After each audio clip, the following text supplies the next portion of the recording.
Aku dengan Fitri Andriani. Kembali lagi sama channel YouTube aku. Aku di sini masih membahas tentang Charles Bonar Sirait, The Power of the Public Speaking. Oke. Di channel YouTube yang sebelumnya kemarin aku ngebahas tentang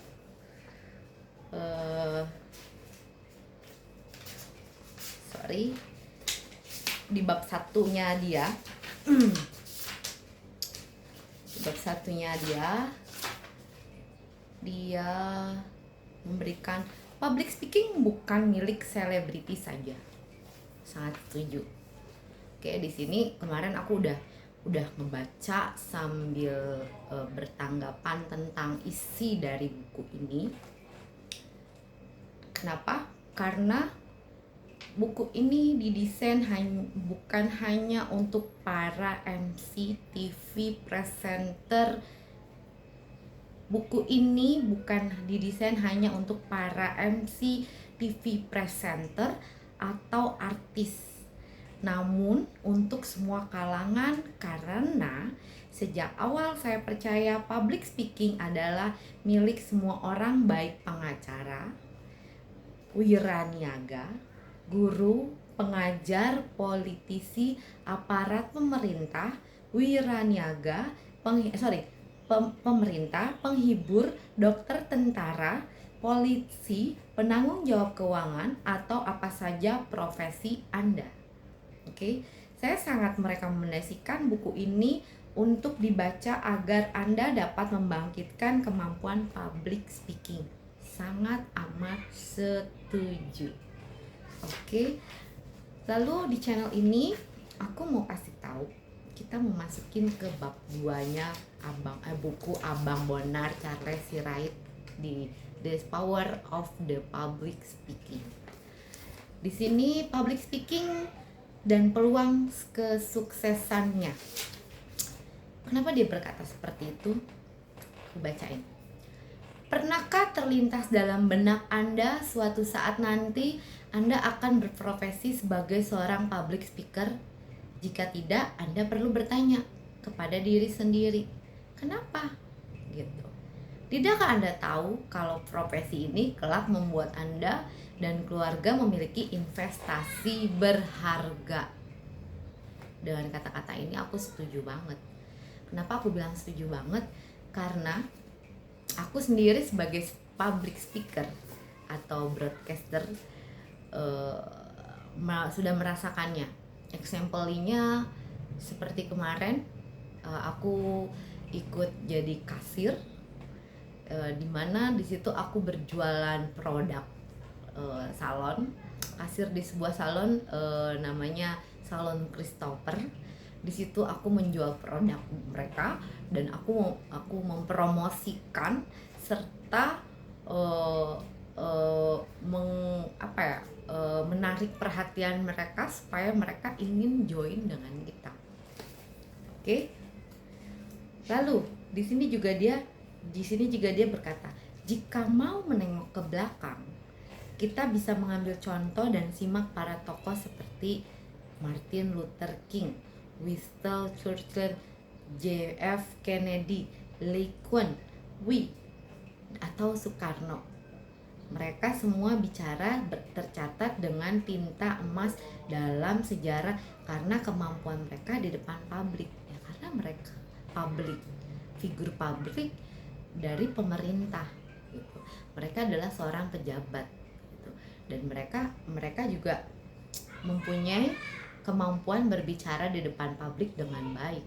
Tapi dengan satu syarat, mereka juga akan berlatih gitu. Tidak langsung mereka mengatakan seperti yang channel kemarin aku katakan. Di situ kan channel kemarin itu ada tips dari channel kemarin. Tips di channel kemarin itu dia resep kesuksesan. Aku baca kemarin tuh yang ini. Nah, public speaking tips bukan hanya milik selebriti. Public speaking adalah milik semua orang. Oke. Nah, terus dia mengatakan begini kemarin. Bentar, lihat. Nah, lihat diri Anda, ucapkan saya berani pada diri Anda sendiri, saat itu juga semangat positif dalam diri muncul akan menguatkan Anda. Berlatih berbicara di depan cermin dalam ruang pribadi untuk mengatasi ketakutan. Sama halnya dengan yang dilakukan oleh publik pemerintah yang tadi saya sebutkan. Gitu. Sama seperti halnya saya. Sebelumnya saya sudah memikirkan apa yang akan saya ucapkan, dan setelah saya membaca, saya akan mengucapkan seperti apa, dan saya akan berkata seperti apa di dalam channel YouTube saya dan di hadapan kamera saya. Seperti itu. Lalu public speaking saat ini memberikan begitu banyak kesempatan bagi kita semua untuk meningkatkan karir. Tentu, example-nya yang tadi saya lakukan. Saya sebagai seorang kasir kemarin. Saya seorang broadcaster, dan kemarin saya kerja sebagai seorang kasir karena kemarin itu saya habis melahirkan, jadi supaya tidak terlalu lelah dan tidak terlalu capek, saya ambil pekerjaan yang lebih dekat sebenarnya. Oke, next kita ngebahas soal bukunya. Oke, lanjut. Di sini juga dia berkata seni semua ilmu. Maksudnya seni semua ilmu dari buku Abang Bonar Charles Sirait apa ya? Kita baca yuk. Public speaking adalah seni yang menggabungkan semua ilmu dan kemampuan yang kita miliki. Memberanikan berbicara di depan umum artinya siap menyampaikan pesan pada orang-orang yang latar belakangnya berbeda. Jika mereka keluarga sendiri, tentunya sudah ada modal dasar pengetahuan Anda tentang mereka. Oke, saya ulangi, jika mereka keluarga sendiri, tentunya sudah ada modal dasar pengetahuan Anda tentang mereka.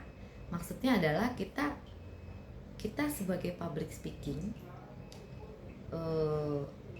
dalam keluarga kita gitu, example-nya, oh dia bisa berbicara, contohnya dia bisa mengucapkan salam sebelum masuk ke dalam rumah, itu example kecil. Lalu dia bisa mengatakan salam kepada keluarga, example-nya dari kecil sampai sekarang kita semuanya sebagai manusia, kita semuanya selalu masuk, halo keluarga besar, hai selamat pagi semuanya, shalom, assalamualaikum, seperti itu. Nah, akan tetapi jika bukan keluarga Anda atau lingkungan yang Anda kenal berarti Anda harus mempelajari cara menarik perhatian mereka, mengetahui pendengar kita dari kelompok apa, dan bagaimana memanfaatkan apa yang kita ketahui agar kita bisa didengar oleh mereka. Example-nya yang tadi saya kasih tahu, saya sebagai seorang kasir kemarin gitu. Itu aja sih pendapat saya sebagai broadcaster dan pembaca dari buku Abang Bonar Charles Sirait, The Power of the Public Speaking. Lanjut. Di sini di bab 2 ini Abang Bonar juga menuliskan tentang kesuksesan membutuhkan proses. Kenapa? Banyak dari kita yang takut berbicara di depan umum. Apa sebetulnya yang audiens atau hadiri ingin dari seorang pembicara? Mengapa mengantarkan sebuah cerita humor sebagai pembuka sebuah pidato tidak semudah seperti yang sering kita saksikan di TV, yang sering dilakukan oleh para pembawa acara atau pelawak? Contohnya kecil, stand up comedy. Mereka juga kan sebagai stand up comedy, stand up comedy tidak jauh dengan kata-kata pelawak. Oke. Mereka udah memikirkan apa ya? Gue mau bicara apa ya di depan publik? Gue mau bicara apa ya di depan para audiens gue gitu, di depan para penonton gue gitu kan. Mereka kan juga sebenarnya udah memikirkannya gitu. Dan kalau bisa sih jangan garing. Kalau garing bukan stand up comedy namanya. Gitu aja. Oke, lanjut lagi. Di sini Abang Bonar juga menuliskan kesuksesan dalam karir. Public speaker yang sukses tidak hanya dibutuhkan di bidang entertainment, tapi di profesi apapun yang kita tekuni saat ini. Semakin banyak dari antara kita memiliki kemampuan berbicara di depan publik, semakin besar kemungkinan negara ini sukses. Karena dengan kemampuan itu, Anda minimal telah melakukan proses analis data dan presentasi yang menarik. Banyak sih contoh MC TV, contoh penyiar berita gitu. Mereka kan juga sukses dalam berkarir, itu contohnya ya. Contoh-contohnya ya kan. Lalu di sini Abang juga Abang Bonar Charles Sirait ini mengatakan ada 3 jalur. Ada 3 jalur yang bisa ditempuh. Yang pertama, Anda menekuni public speaking itu sendiri. Oke. Sebagai profesi. Dan mungkin Anda terkesan dengan kepiawanan. Becky Tumewu, Indy Barens, Dick Doang, dan yang lainnya.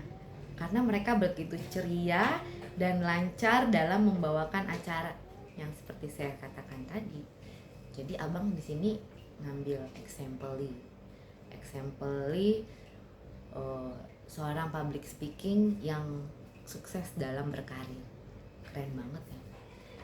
Oke, lalu di sini yang kedua, Anda juga bisa memilih public speaking sebagai hobi. Bisa mengantar Anda menuju sukses, berkumpul dalam klub Toastmaster misalnya, klub yang menghimpun para anggota untuk membina dan meningkatkan kemampuan berbicara. Jadi maksudnya adalah di sini Abang tuh mau ngasih tahu sih sama kita. Dari buku ini, Charles Bonar Sirait ini mau ngasih tahu kalau public speaking sendiri itu tidak milik negara Indonesia saja, tapi untuk negara-negara luar seperti itu. Oke, itu yang kedua. Dan yang ketiga, Anda pun bisa menekuni, menurut saya ya, sebagai pembaca dan sebagai broadcaster dan sebagai public speaking. Oke. Ketiga, Anda pun bisa menekuni seni bicara sebagai kemampuan tambahan yang diperlukan tidak-tidaknya saat menyambut ulang tahun anak Anda, agar Anda tidak canggung berbicara di depan teman-temannya, bahkan ketika anak Anda menikah atau tidak perlu berpidato dan mengucapkan terima kasih, memohon doa restu di dalam acara keluarga. Maksudnya adalah, jadi public speaking sendiri itu harus kita pergunakan dengan baik. Kalau memang dia punya hobi dan memang dia punya kemampuan untuk menjadi seorang public speaking, tidak hanya untuk di depan kamera, tapi untuk di depan keluarga. Jadi kalau ada acara gitu ya kan, ada acara ulang tahun, ada acara pernikahan, mereka tidak usah memanggil keluarga orang lain ataupun MC lain gitu. Mereka bisa menggunakan keluarga mereka sendiri. Itu sih sebenarnya dari buku ini. Oke, itu aja. Dan di sini itu dari kesuksesan dalam berkarir. Jadi Abang Bonar Charles Sirait ini menuliskan ada 3 kesuksesan dalam karir. Oke. Kesuksesan dalam karir di public speaker atau the power of the public speaking. Oke. Di sini juga ada public speaking tips. Kenali diri sendiri dan sebagai modal utama dalam berbicara. Kenali diri Anda sendiri dan modal utama dalam berbicara. Sebenarnya kalau menurut aku pribadi sebagai broadcaster dan pembaca buku ini, setuju banget gitu loh. Jadi kita harus mengenali diri kita. Mampu gak sih gue bacain, mampu gak sih gue berkata di depan kamera, mampu gak sih gue untuk berkata di depan publik, mampu gak sih gitu. Kalau memang Anda tidak merasa mampu, Anda akan cari keahlian lain. Tapi kalau Anda bisa mampu, Anda tinggal menekuni dan mengolahnya dengan baik. Itu sih menurut aku. Oke, yang kedua, kesuksesan bisa direncanakan, begitu juga dengan kesuksesan berbicara di depan publik. Oke, kesuksesan saya ulangi, kesuksesan bisa direncanakan, begitu juga dengan kesuksesan berbicara di depan publik. Contohin example yang paling gampang yaitu lo MC, penyiar berita, karena mereka akan menyampaikan topik-topik yang mereka sampaikan dengan detail dan dengan jelas, sampai seperti yang channel YouTube kemarin saya sampaikan, sampai orang-orang memahami dan meresapi apa yang kita sampaikan, gitu sih. Yang ketiga, evaluasi diri sendiri atau tanyakan pada orang terdekat Anda apa yang menjadi kelemahan dan kelebihan Anda saat berbicara. Ya, setuju banget. Jadi contohnya kata-kata yang misalkan stand up comedy, dari wajah, mimik muka segala macam, oh dia lucu orangnya, berarti kita masukin dia ke stand up comedy. Terus ternyata mukanya dia, mimik mukanya dia, oh dia seorangnya serius, berarti mau nggak mau kita harus jadiin dia penyiar berita. Oh dia orangnya elegan, oh berarti kita juga harus bikin dia jadi seorang penyiar berita. Oh dia orangnya friendly, dia orangnya sporty, berarti kita akan kategorikan dia sebagai MC untuk sporty, contohnya olahragawan dan sebagainya macam. Itu sih dari tulisan abang, dari tulisan buku Abang Charles Bonar Sirait ini, aku berpendapat seperti itu. Public speaking action, baca sebuah sajak, puisi, syair, lagu dalam ruangan kosong dengan suara keras. Kenapa seperti itu? Saya sebagai pembaca berpendapat supaya kita mengenali seberapa baik suara kita sebagai public speaking atau lip speaker, seberapa baik dan seberapa enak untuk didengar dari diri kita sendiri baru ke orang lain. Seperti itu sih menurut pendapat saya setelah saya membaca buku Abang Bonar Charles Sirait, The Power of the Public Speaker. Oke, yang kedua, setelah hafal puisi tersebut, berusahalah untuk mengucapkannya tanpa melihat teks, tanpa membaca di depan sanak saudara atau teman terdekat. Minta mereka untuk mengambil bagian dalam menilai performan Anda. Jadi contohnya seperti channel YouTube saya ini nih. Nanti saya akan minta komen dan pendapat untuk semua yang udah lihat channel saya, pasti banyak komen gitu. Jadi ini saya baca dan saya mengeksempelinya sendiri dan tinggal menunggu komen-komen dari channel YouTube saya. Oke, lanjut yang ketiga, Anda pun bisa merekam penampilan berbicara dengan kamera video. Setelah itu mintalah teman atau saudara mengkritik penampilan Anda.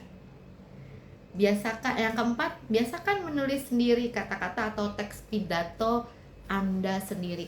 Kenapa? Saya sebagai pembaca dan sebagai broadcaster, kenapa seperti itu? Ya karena gini, karena kita akan menyampaikan. Jadi kalau apa yang kita sampaikan itu harus sesuai teks pidato dari diri sendiri, karena itu yang ada di pikiran kita sebagai broadcaster atau lip speaker gitu. Kalau misalkan kita pakai naskah, oke, kita pakai naskah. Begitu kita pakai naskah, kita akan berpidato dengan kata-kata sendiri gitu.